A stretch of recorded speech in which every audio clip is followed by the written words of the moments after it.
So this first story is called Yeshiva Boy. It begins with a sentence in Yiddish. Hast du gut gedavent? My mother asked. Did you pray well?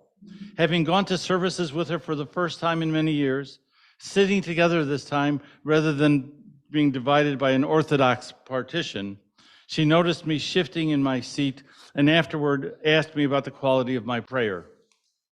Yes, Mama, I replied. Ich hab ganz gut gedavent. I prayed well.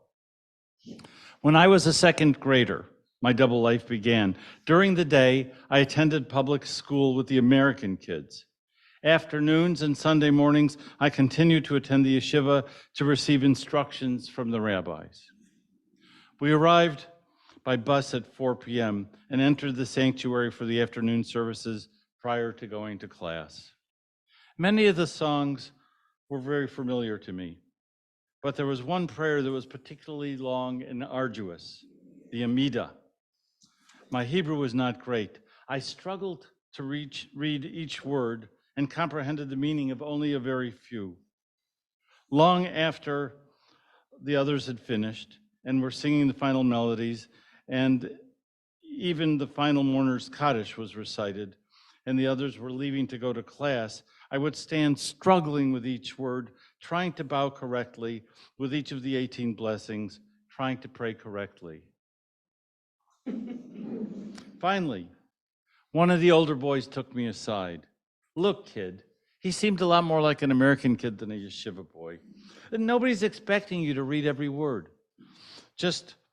Nobody's paying that much attention. Just hum and rock like the rabbis do. Bow when they bow. Say amen when they say amen. Sing the songs you know. Turn the pages. And when everyone else is done, you're done too. Just go to class. Really? I was stunned.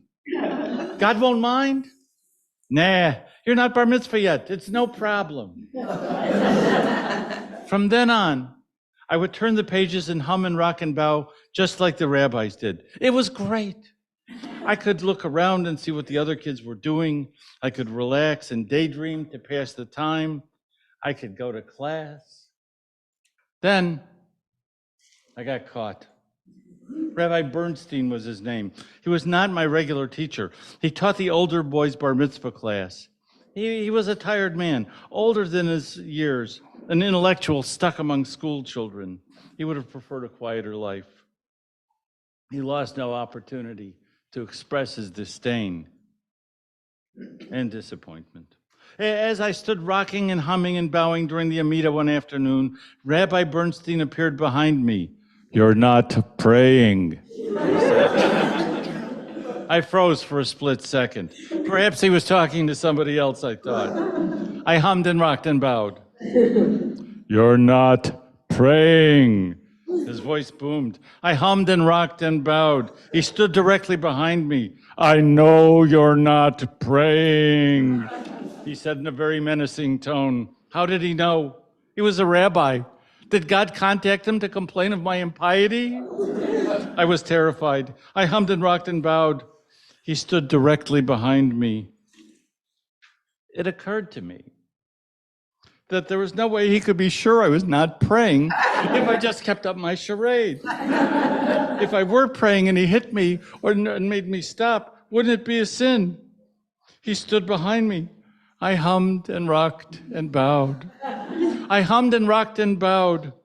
His silent presence was like a stone pulling my soul to perdition.